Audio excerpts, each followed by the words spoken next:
오늘 이 말씀을 가지고 솔라그라티아는 라틴어입니다.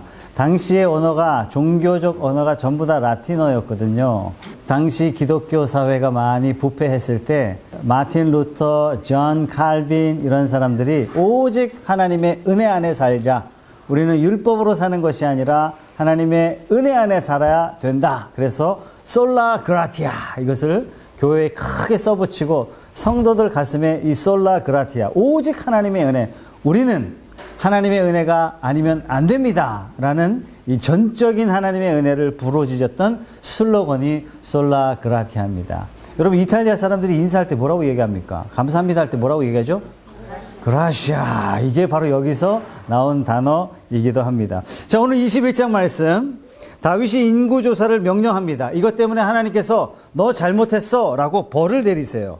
이것이 오늘 말씀이고, 다음 주에 보실 15절부터 30절까지 말씀은 이것을 하나님께서는 악을 선으로 바꾸사, 이것 때문에 하나님께서 놀라운 은혜를 베풀어 주세요. 성전 터를 마련해 주시죠. 하나님 참 놀라우세요. 오늘 1절 말씀 다 같이 읽어보겠습니다. 시작. 사탄이 일어나 이스라엘을 대적하고 다윗을 충동하여 이스라엘을 계수하게 하니라. 사탄이 다윗의 마음을 움직였어요. 여러분, 로마서 7장 11절 말씀도 우리에게 이렇게 말씀하세요. 죄가 기회를 타서 계명으로 말미암아 나를 속이고 그것으로 나를 죽였는지라. 여러분, 사탄은요, 사도 바울도 움직인다는 얘기예요. 사탄은 호시탐탐 사람들의 마음을 엿봅니다. 누가 사탄에게 잘 넘어갔는가? 스스로 똑똑하다고 생각하는 사람, 스스로 의롭다고 생각하는 사람, 내 생각에는 이게 괜찮은데 자기의 생각을 우선하는 사람, 특히 하나님의 선한 일에 적극적으로 참여하는 사람들의 마음에 가끔 사탄이요 움직여요. 이 사탄이 다윗의 마음을 움직였어요. 인구조사하라 하는 그런 마음을 줬습니다. 이 인구조사 때문에 다윗이 얼마나 교만한 사람이었는지를 단적으로 보여줍니다. 아니, 도대체 다윗이 어떤 상황이었길래 사탄의 꼬임에 넘어갔을까요? 지난번에 봤던 1절, 2절 말씀을 같이 한번 읽어볼게요. 시작. 해가 바뀌어 왕들이 출전할 때가 되면, 잠깐만요. 이 말씀 속에 다윗이 교만한 마음을 가졌다는 것을 단적으로 두 개를 단서를 두 개 보여주는데, 여러분 찾아보세요. 요압이, 시작. 요압이 그 군대를 거느리고 나가서 암몬 자손의 땅을 격파하고 들어가 랍바를 에워싸고 다윗은 예루살렘에 그대로 있더니 요압이 랍바를 쳐서 함락시키며 다윗이 그 왕의 머리에서 보석 있는 왕관을 빼앗아 중량을 달아보니 금 1달란트라 자기 머리에 쓰니라. 왕이 또 그 성에서 노략한 물건을 무수히 내오고. 이 말씀 속에 다윗이 사탄의 유혹에 넘어가게 되는 두 개의 단서가 제공되는데, 그 첫 번째는 뭐냐면 다윗은 그대로 있더라. 1절 말씀이에요. 일반적으로 이게 당연하다. 전쟁터에 나갈 때 다윗은 그냥 성에 있고 병사들이 나가서 전쟁하는 것이 당연하다. 다윗은 지휘본부니까 이렇게 생각할 수 있지만, 이것은 어디까지나 우리 생각이에요. 고대 전쟁사를 읽어보면 다윗이 왜 잘못된 행동인지를 우리는 금방 알 수 있어요. 고대 전쟁사, 카르타고 전쟁사, 알렉산더 전쟁사, 페르시아 전쟁사, 이슬람 전쟁사, 펠로폰네소스 전쟁사, 모든 전쟁사의 내용을 보면 모든 왕들이 군대를 이끌고 가서 전쟁을 치릅니다. 매우 특별한 경우에 장군이 군대를 이끌고 전쟁에 나갔어요. 돌아오면 왕이 돼요. 반드시 그렇게 됩니다. 그 유명한 주사위가 던져졌다, 이 말이 누구 말에서 나왔죠? 로마의 카이사르 입에서 나왔습니다. 어디를 건너죠? 루비콘 강을 건넜다. 이미 결정났다 이겁니다.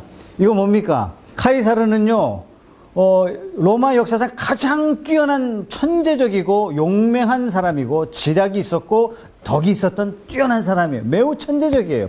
많은 원로원들이 카이사르를 두려워했어요. 저가 돌아오면 왕이 된다.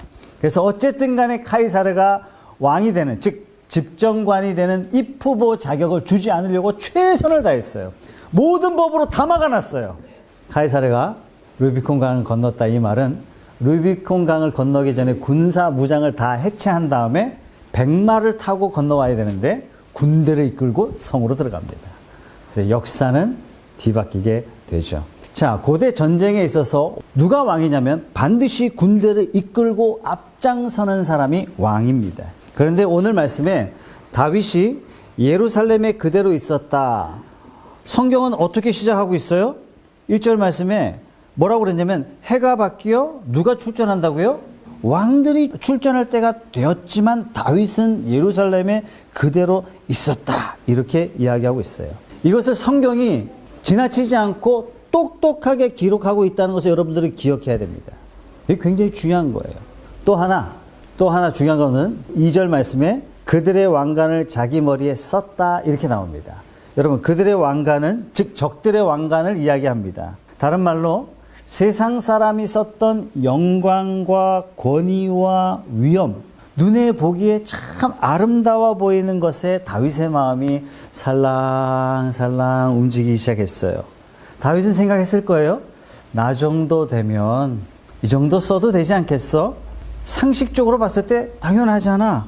여러분 다윗의 초심을 보면 이게 아니었다라는 것을 쉽게 알 수 있어요. 역대상 18장 11절 말씀에 다윗이 그것도 여호와께 드리되 그것도 여호와께 드렸다는 말은 뭐예요? 전부 하나님께 드렸다는 얘기예요. 모든 것이 다 하나님의 소유라는 믿음의 고백을 했다는 얘기예요. 다윗의 모든 중심이 하나님 중심이었다는 얘기예요. 그런데 지금 다윗은 자기 머리에 딱 써보고 무슨 생각을 해요? 나 정도 되면 쓸만하지? 다윗은 지금 어떤 상황이에요? 중동 전체 지역을요 완전히 장악했단 말이에요. 이 정도 되면 내가 써도 괜찮지 않을까? 이 정도 해야 백성들이 나를 위엄 있게 보지. 왕이 금 1달란트 정도는 딱 쓰고 있어야 백성들이 와 하고 볼 거 아니야.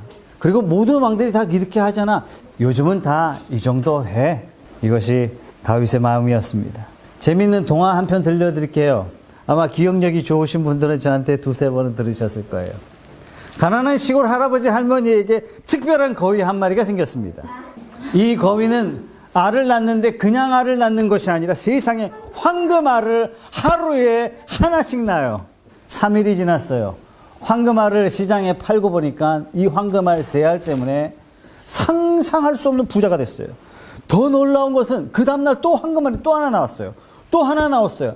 9일이 지났어요. 9개의 황금알이에요. 상상을 초월하는 부를 누립니다. 아무도 누려보지 못한 부를 누리게 돼요. 마음껏 누려요. 매일매일 황금알이 하나씩 나오다 보니까 씀씀이가 조금 해퍼지셨어요. 써도 황금알은 계속 생겼어요. 하루는 할아버지가 할머니에게 이런 얘기를 합니다. 한망구! 이놈의 게을러 터진 거위의 배를 확 갈라버립시다. 그때 황금알 하나도 없는데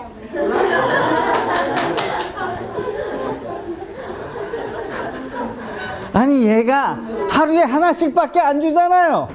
그래서 배를 갈랐을까요? 뱃속에는 황금알이 하나도 없었어요. 처음에는 황금알을 낳아준 이 거위가 할아버지 할머니들에게는 굉장히 고마웠을 거예요. 이 거위가 너무 귀했어요. 자식보다도 귀했어요. 거위를 안방에다 키웠어요. 거위를 볼 때마다 쓰다듬어 줬어요. 거위에게 최고급 음식을 대접해 줬어요. 거위 덕분에 부자가 되었어요. 부자가 되었지만 부를 누리면 누릴수록, 돈을 쓰면 쓸수록, 황금을 사용하면 사용할수록 점점 이것은 내가 잘나서 누리는 거다라고 착각하기 시작했어요. 더 이상 거위가 귀하게 보이지 않았어요. 거위가 낳아준 황금만 바랄 뿐이었어요. 여러분, 다윗이 무엇을 항상 놓치지 말았어야 되냐면 18장 6절의 말씀이에요. 다윗이 다메섹 아람 수비대를 두매 아람 사람이 다윗의 종이 되어 조공을 바치니라. 어떻게 됐다고요? 다윗이 어디로 가든지 여호와께서 이기게 하셨다. 여러분, 가난했을 때는 작은 것도 감사해요. 하나님 감사합니다. 모든 것 다 감사합니다. 모든 게 다 하나님의 은혜입니다. 신앙생활 처음 시작할 때는 하나님 놀라워요. 하나님 감사해요. 다 하나님 영광 받으세요. 저 아무것도 아닙니다. 시간이 조금 흘렀어요. 삶이 익숙해졌어요. 은혜가 익숙해졌어요. 마음에 교만한 마음이 살살 들어오기 시작해요. 요 정도 되면 하나님 목사님이 인정해 줘야 되는 거 아니야? 이 정도 헌신하면 됐지 뭐. 나 정도 되니까 이 정도 하는 거 아니겠어? 하나님 복 주신 거지 뭐. 나 정도 되니까 하나님 복 주시지 누굴 복 주시겠어. 그래서 예수님이 첫 번째 설교 말씀이 첫 번째 마디가 이거라는 거 정말 놀랐습니다. 마음이 가난한 자는 복이 있나니 천국이 저희 것입니다. 비록 나는 외적으로 풍부하지만 마음이 가난해요. 그래서 언제나 하나님 앞에 무릎으로 나아가요. 언제나 하나님 앞에 하나님 저는 늘 부족한 사람입니다. 하나님 늘 연약한 사람입니다. 하나님 살짝만 바람만 불어도 내 마음이 먼지처럼 날아가 없어질 그러한 연약한 존재입니다. 하나님 도움 없이는 아무것도 안 됩니다.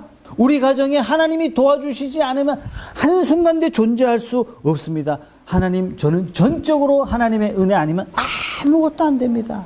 이렇게 고백한다면 그 사람은 진짜 귀한 사람이에요. 저와 여러분 모두가 그런 사람 되시기를 주님의 이름으로 축복합니다. 여러분에게 돈이 철철 넘쳐도 여러분들을 도와주겠다는 사람들이 막 주변에 깔려 있어도 하나님 저는 하나님 말고는 아무것도 안 됩니다 라고 고백하는 그런 진실한 하나님의 사람 다 되시기를 주님의 이름으로 축복합니다. 그런데 문제는 다윗이 이만하면 됐다 싶었어요. 나 정도 하면 됐지, 나 정도 전쟁하면 됐지, 나 정도 전쟁터에서 피를 많이 흘려봤으면 됐지, 이 정도 했으면 나 군대 전쟁에 안 나가도 돼. 야 너희들 나가서 싸우고 와. 이것이 세상의 방법이라면 당연해요.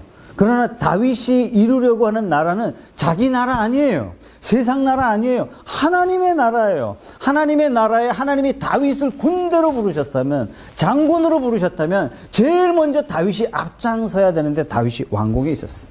이때 왕궁에서 뭐 했어요? 이때 밧세바 사건이 일어납니다. 화려한 왕관을 보니까 이제는 다윗이 생각한 거예요. 나도 영광 받을 때가 됐다. 나 정도 했으면 왕관 정도는 써주는 게 이건 당연한 거 아니겠어? 이쯤 생각했어요. 이때 다윗이 굉장히 특별한 사건을 벌입니다. 2절 말씀 같이 한번 읽어볼게요. 시작. 다윗이 요압의 백성의 지도자들에게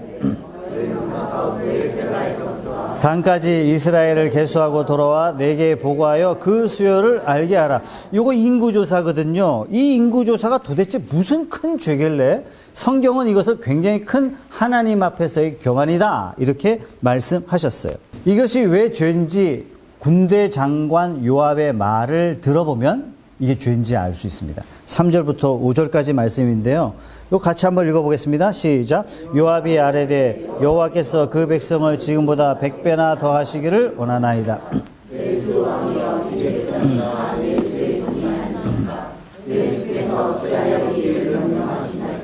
어찌하여 이스라엘이 범죄하게 하시나이까 하나 왕의 명령이 요압을 재촉한지라. 드디어 요압이 떠나 이스라엘 땅에 두루 다닌 후에 예루살렘으로 도와 요압이 백성의 수요를 다윗에게 보고하니 이스라엘 중에 칼을 뺄 만한 자가 110만 명이요 유다 중에 칼을 뺄 만한 자가 47만 명이라. 하나님이 100배나 더해 주실 텐데 어찌 이런 명령을 내리십니까? 왜 재촉하십니까? 여러분 최측근 군대 장관 요압이에요. 요압은 어떤 사람이냐? 오늘날로 따지자면 비서실장이자 참모총장이자 뭐 그런 사람이에요. 최고의 실권자예요. 왕을 제외하고. 이 왕에게 아주 직언을 합니다. 왕이시여 큰일 날 일입니다. 어찌하여 죄를 지으려고 하십니까? 이렇게 얘기해요. 그러나 다윗은 다시 재촉합니다. 요압 시끄럽다. 인구조사하고 와. 그러고 조사하고 왔더니 이스라엘의 칼을 뺄 만한 자가 110만 명. 따로 유다 족속만 칼을 뺄 만한 자가 47만 명. 합치면 모두 몇만 명이에요? 157만 명이에요. 뜨겁게 반응해 주셔서 감사합니다. 사실 이 숫자 보면 여러분들이 깜짝 놀라셔야 돼요. 대한민국 군대가 모두 몇만 명이라고요? 60만 대군, 60만 대군. 보통 인문학을 문학, 역사, 철학 이렇게 이야기하거든요. 어떤 목사님이 얘기하더라고요. 목사가 왜 쓸데없이 책 보냐, 이거 성경만 보면 되는데. 이거 저는 조금 잘못된 이야기예요. 진짜 성경을 제대로 이해하기 위해서는 문학, 역사, 철학을 또 깊이 보면 성경이 더 깊이 보여진단 말이죠. 고대 역사책을 보면 특히 펠로폰네소스 전쟁을 보면 페르시아의 10만 대군을 크세르 왕이 군대를 이끌고 옵니다. 뭐 잡으려고요? 아시아의 가장 뜨거운 문화의 중심지 누구? 그리스 아테네를 잡으러 온 거예요. 근데 그리스 아테네를 잡으러 오면서 야 그리스 아테네가 목적이니까 야 스파르타 비켜 항복만 해. 너네들에게 이 그리스 전체를 관할할 수 있는 특권을 줄게. 그랬더니 아니 스파르타가 어떤 나라예요? 용사의 나라잖아요. 용사의 나라 왕이 얘기합니다. 뭐 우리 보고 비키라고? 그래서 의회를 열어요. 이거 전쟁을 할까 말까. 그랬더니 모든 의회 의원들이 전쟁을 포기하고 항복합시다. 왕이 자존심이 상하는 거예요. 왕실 근위대가 300명인데 이 300명을 이끌고 협곡을 딱 갑니다. 그리고 이 10만 대군을 3일을 버텨요. 이게 영화 300입니다. 3일을 버티는 동안 그리스는요, 피난 갈 준비를 해요. 전부 다 살라미성으로 전부 다 도망가죠. 그리고 이 도망간 줄 모르고 스파르타를 치고 들어온 페르시아의 왕이 노인밖에 없는 거예요. 여기 불질러 버렸어요. 살라미 섬에서 자기의 조국이 불타는 것을 보고 이 용사들이 가슴이 뜨거워집니다. 드디어 살라미 해전이 일어나게 됩니다. 10만 대군이 그 자리에서 다 작살이 나요. 1만이 페르시아 대군을 이기게 됩니다. 10만의 대군이 그 자리에서 거의 절반이 죽어갔습니다. 이걸 역사에서요, 대단한 해전으로 보고 있단 말이죠. 자, 이 고대 전쟁사에서 이 인원은 굉장히 중요합니다. 여러분 또 칸나이 전투라고 여러분들이 잘 아실 텐데, 카르타고의 용장 한니발이 로마의 7만 대군을 무찌릅니다. 당시에 카르타고의 군대가 모두 몇 명이었냐면 3만 명이었어요. 이 칸나이 전투는 역사상 가장 위대한 전투 중에 하나였다, 이렇게 보기 때문에 한니발은 비록 패장이지만 역사상 가장 위대한 장수 4명 중에 한 사람으로 이 이름이 꼽혀요. 정말 대단한 겁니다. 자, 제가 지금 말씀드리고자 하는 것은 뭐냐면, 몇 명을 무찔렀어요? 몇 명이 몇 명을 무찔렀어요? 10만 넘어갔나요? 네, 10만 있었네요. 페르시아 장군이 이끌고 왔던 10만. 이거는 어마어마한 대군입니다. 여러분들이 영화 300을 다시 보면 바다에 배를 타고 들어오는데 바다가 새카매요. 10만이 배에 떠 있는데 바다가 새카매요. 자, 그러면 오늘 이스라엘 군대가 모두 몇 명이라고요? 157만이에요. 여러분, 157만은 제가 지금까지 역사책에서 읽어본 책 중에 어느 도시 국가 중에도 100만 명이 넘는 대군을 가진 나라가 없었어요. 이스라엘 국기에 이 별이 무슨 별이냐면 다윗의 별이에요. 이스라엘 역사상 다윗의 역사만큼 찬란했고 융성했고 창대했던 때가 없었다라는 것입니다. 다윗은 지금 157만의 군대를 이끌고 있는 거예요. 정말 대단한 거죠. 다윗 시대만큼 영광의 시대가 없었다는 그런 뜻입니다. 자, 그렇다면 다윗은 그러면 157만의 군대를 알았을까요? 몰랐을까요? 대충 알았을 거예요. 다윗의 후손 중에 히스기야 왕이라는 사람이 있습니다. 나중에 이 본문이 역대하에 나올 텐데 그때 자세히 다루겠습니다만, 히스기야는 두 번의 커다란 위기를 경험합니다. 첫 번째는 아수르의 사네립이 쳐들어와요. 이 아수르는 어떤 사람이냐면 에벤 여자의 배를 갈라서 다 죽여요. 아주 잔인한 사람이에요. 한번 전쟁을 치르면 포로로 끌고 가는 것이 아니라 싹 다 죽여요. 아주 무서운 사람이에요. 이 아수르 사네립이 역시 중동의 국가 하나씩 점령한 다음에 이스라엘에 선전 포고문을 딱 던집니다. 야, 조그만 나라 조용히 해. 그냥 무릎만 꿇어. 살려만 줄게, 너희들은. 이 소식을 듣고 히스기야 왕이요, 성전에 들어가서 이 얼마나 떨렸던지 움직이지를 못하는 거예요. 울며불며 하나님 앞에 회개합니다. 하나님 살려주십시오, 살려주십시오. 새벽에 일어났더니 사네립의 20만 군대가 송장이 다 돼 있는 거예요. 하나님이 전쟁을 치러주신 거죠. 얼마 지나서 이 히스기야가 죽게 생겼어요. 그래서 또 울며불며 성전 벽을 향해서 통곡합니다. 하나님 저 좀 살려주세요, 저 좀 살려주세요. 하나님께서 15년 생명을 연장시켜 주셨어요. 사랑하는 여러분, 힘들고 어려운 일 있을 때마다 통곡합시다. 자, 문제는 이제 신흥 강국 바벨론의 발라단이 아들 무로닥 발라단을 이스라엘에 파견합니다. 히스기야 만나고 와라. 왜 만나고 오라고요? 너 어떻게 그 잔인한 아수르를 이겼냐? 너 어떻게 죽을 병에 걸렸다는데 버젓이 살아있냐? 그러니까 아들한테 왕 교육을 시킨 거예요. 리더십 교육을 시키고자 금과 은을 잔뜩 싸가지고 히스기야 왕을 아련하고 와라. 자, 그러면 히스기야는 뭐 하면 됩니까? 아들 무로닥 발라단에게 하나님이 하셨어. 하나님이 함께 하셨어. 이거 하면 되잖아요. 히스기야가 뭐 했냐면, 어서 오십시오. 우리 왕궁 금 보셨어요? 우리 방패는 금이에요. 우리 창에 찔림은 영광입니다. 다 금이에요. 하나님이 이것을 보시고 진노하셨어요. 히스기야, 네가 무로닥 발란에게 보여준 그대로 몽땅 다 바벨론에 가져가게 될 것이다. 하나님의 은혜로 위기를 극복해 놓고 돈 자랑하고 있는 거예요. 하나님의 은혜로 위기를 극복해 놓고 나 정도 되니까 이렇게 된 게 아니겠습니까? 라고 자기를 나타내고 있더란 얘기예요. 진짜 고백해야 될 게 뭐냐면 역대상 18장 6절의 말씀이에요. 어디로 가든지 여호와께서 나와 함께 하셨습니다.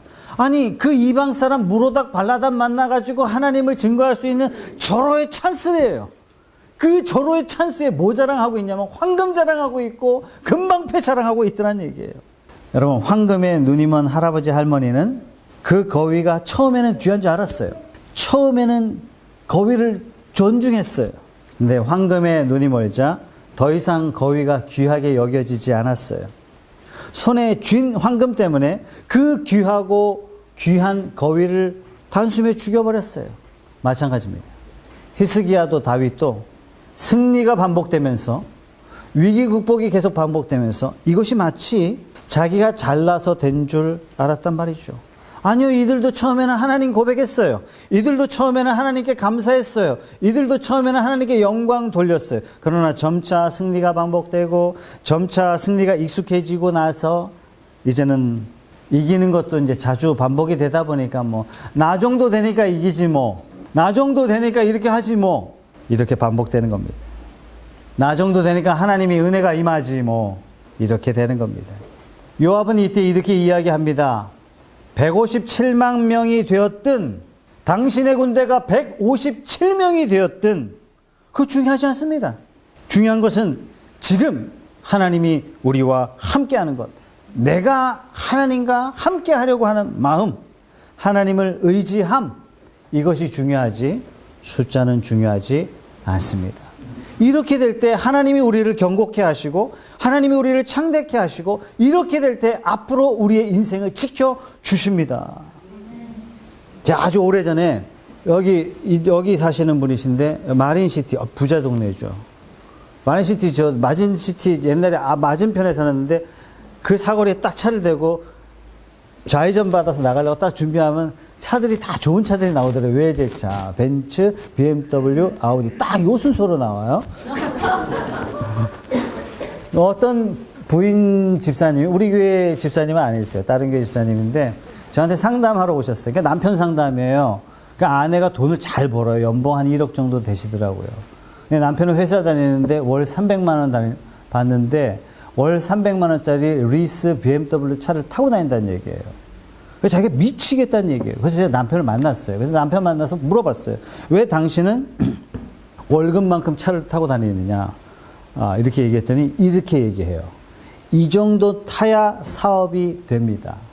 성공의 원인을 어디서 찾냐면 외적인 데서 이렇게 찾는 거죠. 사랑하는 여러분, 모든 성공은 하나님이 주시는 줄 믿으시기 바랍니다. 이것이 우리의 고백이 되어야 되고 우리의 삶이 되어야 되죠. 다윗은 하나님 앞에 아주 치명적인 죄를 지었어요. 물론 사울도 치명죄를 지었지만 사울은 하나님 앞에 폐위됐어요. 그러나 다윗은 폐위되지 않았어요. 여러분들이 너무나 잘 아시듯이 다윗은 이 죄뿐만 아니라 더 치명적인 죄도 하나님 앞에 지었다는 것을 여러분들이 너무나 잘 압니다. 7절 말씀 같이 읽어볼게요. 시작. 하나님이 이 일을 악하게 여기사 이스라엘을 치셨대요. 치셨는데 무슨 은혜예요? 마땅히 벌 받는 게 은혜란 얘기입니다. 책 한 권 소개시켜 드릴게요. 도스토옙스키 죄와 벌입니다. 세계 최고의 책 중에 하나죠. 저는 인간 내면의 파헤친 책 중에 최고의 책이라고 저는 자부합니다. 이거는 원본을 그대로 축약하지 않고 번역한 책인데 한 800페이지 됩니다. 제가 2번을 읽었는데요. 읽을 때마다 이 책이 얼마나 큰 감동을 주는지 몰라요. 지난주에 혜준이가 이 책을 찾았잖아요. 그죠? 수준 있는 프랑스 교회 어린이입니다. 나다넬 호선의 주홍 글자와 함께 2권의 책은 인간 내면을 놀랍도록 파헤친 그러한 책이라고 할 수 있죠. 자, 이 책의 주인공 라스콜리니코프는 3가지 장면을 맞이해요. 첫 번째 장면은 뭐냐면 살인을 계획하는 장면이 나와요. 두 번째는 뭐냐면 살인자로서 숨어 다니는 장면이 나옵니다. 많이 나오죠. 맨 마지막 부분에는 살인자로서 체포된 장면들이 쭉 나와요. 이 3가지 장면이에요. 첫 번째 장면은 살인을 계획하면서 희망찬 세상을 자기 나름대로 계획해요. 두 번째, 살인한 자로서 도망다니는 그 장면 그 자체가요. 책을 읽어보면 지옥이에요. 와, 이렇게 놀랍도록 이렇게 표현할 수 있을까? 세 번째 장면은 뭐냐면 살인자로서 체포된 장면인데 이 장면에 드디어 라스콜리니코프가 마음의 자유를 얻습니다. 자수하여 광명 찾자. 이거는 명언 중에 명언입니다. 도스토옙스키 명언입니다. 성경에 이렇게 말씀하세요. 징계는 다 받는 것이오늘 너희에게 없으면 사생자여 참 아들이 아니니라. 여러분, 하나님의 자녀이기 때문에 하나님께서 혼내시는 거예요. 하나님이 사랑하시기 때문에 하나님께서 때로 매를 드시는 겁니다. 제가 이 해운대로 이사 오면서 저희 아파트 소개해 준 분 잠깐 여러분들에게 말씀드렸잖아요. 아니, 저 여기까지 오셔가지고 막 자기 차에 태워가지고 극진하게 저녁도 먹이고 점심도 먹이면서 아, 목사님 이 집 마음에 안 드세요? 이 집 마음에 안 드세요? 다 하시는 거예요. 그러면서 저한테 간증을 해주시는 거예요. 목사님 제가 돈이 얼마나 많은지 아십니까? 아, 제가 어떻게 알아요? 그래서 이만큼 많았다고 이야기하시더라고요. 참 많으시더라고요. 목사님 제가 이 세상에 나온 최고급 차 중에 안 타본 차가 없다고. 지금도 최고급 외제차를 타고 다니면서 그렇게 얘기를 하시는 거예요. 지금은 돈 다 날렸다고. 그래서 왜 그랬냐 그랬더니 여차저차해서 그때 하나님 제대로 안 섬기고 더듬하게 나쁜 짓 하다가 하나님이 한 방 딱 치셨는데 지금 깨꼬닥했는데 지금 심장이 벌렁벌렁거려서 자다가도 일어난다고 이렇게 얘기를 하세요. 그래서 집사님 복 받으신 거라고. 하나님 그리 쳤으니 당신이 이렇게 하나님 입만 열면 하나님이에요. 목사님 하나님 입만 열면 이렇게 얘기하시는 거예요. 이렇게 얘기하는 거예요. 하나님 은혜라고. 근데 더 큰 은혜가 있다고. 하나님 막 은혜 막 주셨을 때, 재물 막 주셨을 때, 이때도 하나님 부르짖고 그랬더라면 하나님이 그 재물을 통해서 더 큰 영광을 받으셨을 텐데, 뭐 그런 사람도 있지만 이런 경우도 있다고. 잘하시고 계신 거라고. 하나님 그 형제를 사랑하시기 때문에 치신 줄로 믿습니다. 아들을 하나님의 사람으로 세우려고 얼마나 노력하는지 몰라요.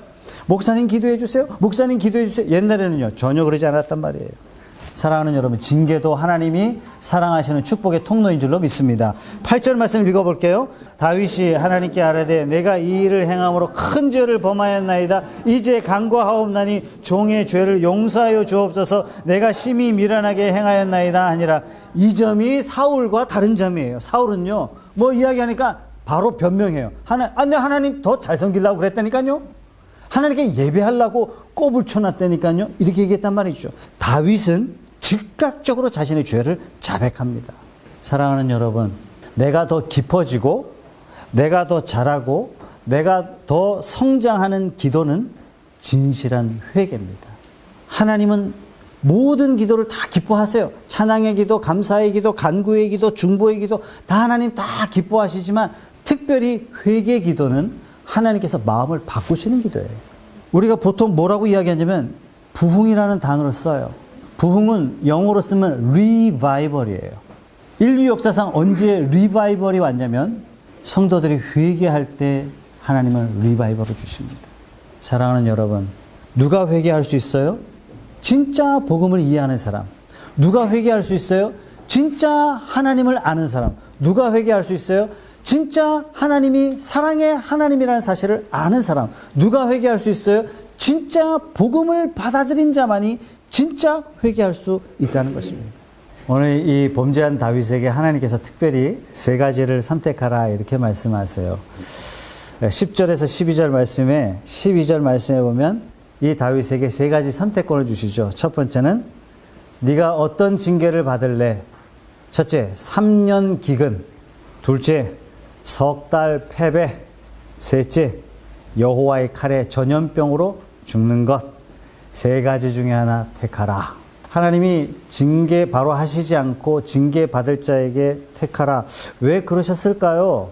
결론적으로 다윗은 세 번째를 선택했습니다. 이 세 번째 선택이 복음에 있어서 굉장히 중요한 의미를 갖는데 그것은 여러분들과 다음 주에 말씀을 나누도록 하겠습니다.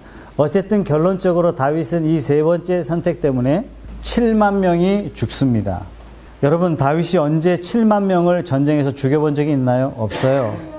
다윗이 언제 전쟁하다가 7만 명이 자기의 백성이 죽은 적이 있습니까? 없어요. 자, 그럼 7만 명이 죽었다는 얘기는 다윗 인생의 전무후무한 다윗이 실상 가늠하기 어려울 만큼 엄청난 충격을 받았다는 얘기예요. 사랑하는 여러분, 세상이 치면 맞서 싸울 수 있지만 하나님이 한번 치면 피할 길이 없는 줄 받으셔야 됩니다. 하나님이 한번 치면 어려워요. 하나님 치시기 전에 회개합시다. 그러나 이 사건을 통해서 하나님은 또한 놀라운 복음의 역사를 가르쳐 주시기도 하십니다. 말씀을 정리하겠습니다. 우리는 장로교회예요. 장로교회는 감리교와 장로교 많이 틀려요. 순복음하고 장로교 많이 틀립니다. 기본적으로 다른 것 중에 하나는 우리 푸른숲 교회 장로교는 인간은 전적으로 타락했다는 얘기예요. 전적으로 타락했기 때문에 우리에게 필요한 것은 하나님의 전적인 은혜가 필요해요. 우리는 그 어떠한 행위로도 천국에 이룰 수 없습니다. 전적으로 타락했기 때문에. 그래서 우리에게는 전적인 은혜가 필요해요. 우리는 전적으로 타락했기 때문에 사탄이 전적으로 움직일 수 있는 가능성이 충분히 있어요. 사랑하는 여러분, 늘 깨어 기도하시고 사탄의 쓰임받는 자가 아니라 성령의 쓰임받는 하나님의 사람들이 다 되시길 바라며 우리의 삶의 고백이 오직 하나님의 은혜입니다. 오직 하나님의 은혜입니다. 하나님의 은혜가 아니고서는 아무것도 이룰 수 없습니다. 이것이 저와 여러분의 고백이 되시길 주님의 이름으로 축복합니다. 이 푸른숲 교회가 여기서 시작한 그 자체가 하나님의 은혜였고 아무것도 없었어요. 그러나 하나님은 하셨습니다. 6년 동안 하나님께서 저와 여러분들을 움직이셨고 하나님의 성도로 세우셨고 전혀 복음과 관계없는 세상 밖의 사람들을 하나님의 사람으로 세우셨고 믿음으로 결단하려고 그러고 믿음으로 고백하려고 했던 모든 성도들을 세우심도 하나님의 은혜인 줄로 믿습니다. 하나님이 저와 여러분들에게 죄를 깨닫게 해주시는 것은 우리가 아들이기 때문에, 우리가 하나님의 사랑받는 자이기 때문에. 사랑하는 성도 여러분, 이제 이 마지막 장소를 시점으로 새로운 장소로 갔을 때는 이 푸른숲 교회 위에 하나님의 놀라운 뜨거운 부으심이 있는, 부흥이 있는 교회가 되기를 주님의 이름으로 축복합니다. 부흥이 있는 교회, 회개하는 교회입니다. 회개하는 교회, 하나님의 사랑을 체험하고 하나님의 용서하심을 믿고 하나님 앞에 나아가는 교회가 부흥하는 교회인 줄로 믿습니다. 이러한 교회가 되기를 주님의 이름으로 축복합니다.